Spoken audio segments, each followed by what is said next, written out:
In a final effort to allay Ford's fears, Sam had installed a new app on both their phones.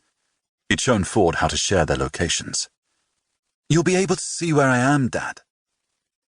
Ford tried it the first full day of the trip, but experienced such a rush of anxiety when he saw the little pulsing dot in the middle of the mountains, he vowed to leave it alone.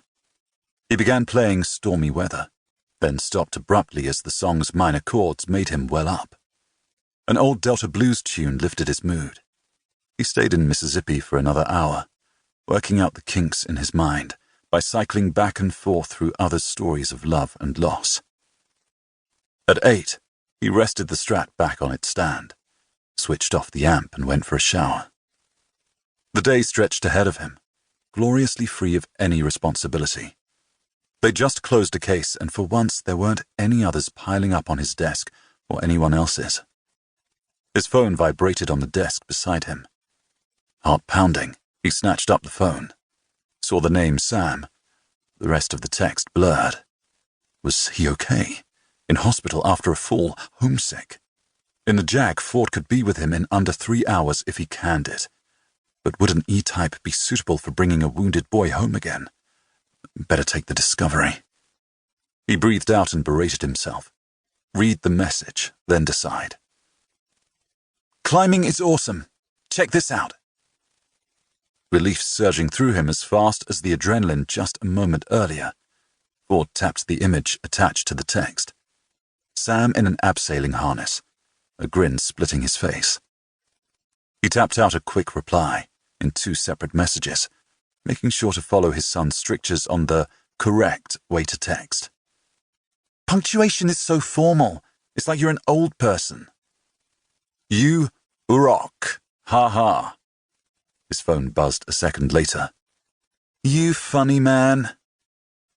Smiling, Ford shook his head, pleased to have Sam's approval, and congratulating himself for having learned that less was definitely more. Instead of hurtling up the motorway to rescue Sam, he pressed the Jag into service to fetch the Sunday papers. The car had been a wedding present from Lou's father, a wealthy collector. Getting to the co-op in downtown involved passing 2 other places that sold newspapers, but included a glorious stretch of sweeping country roads. 40 minutes later, he was home again, with the smell of petrol clinging to his skin, and the chatter and clash of the engine's metallic parts ringing in his ears. With a fresh mug of coffee, he settled back in his favorite leather armchair and shook out the paper. Ford had just reached the music reviews, which he always saved till last, when his phone rang. He reached over to grab it from the table. Maybe it was Sam with something too exciting to be boiled down to a text. He smiled at the thought. "Sir, it's Control. Got a dead body for you out in Imber." Ford's reaction clicked over from fatherly indulgence to professional alertness. "Who's there now?" "The military police called it in, actually, sir." "Right, get DC Harper out there, please, and everyone in forensics who's on shift today. Dr. Fellows lives near me. I'll call her. If she's at home, I'll pick her up on my way." Ford jumped out of the chair, scattering the papers from his lap onto the floor. He called Hannah Fellows, the deputy chief CSI. Hannah sat by a window overlooking her garden. The rest of her day was to be divided equally between reading, a walk in the countryside following a route she'd entered into a new app on her phone, and preparing dinner. A long-haired grey and white cat came into the sitting room and levitated into her lap, plucking at her trousers with its claws, before completing 3 circles and settling down for a sleep. Hannah scratched the cat behind its ears, eliciting a deep purr that reverberated through her thighs. "Hello, Utafrith," she said. "Did you know you sleep for an average of 19.5 hours in every 24? That's 79.17% of your day. You could be a lot more productive if you stayed awake longer."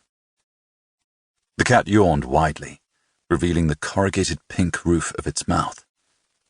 Hannah picked up a folder from a side table by her left elbow and turned to the first page. With a frown, and despite having read the document 7 times already, she began once more. Her phone rang. She tutted and glanced at the screen. Seeing the caller ID.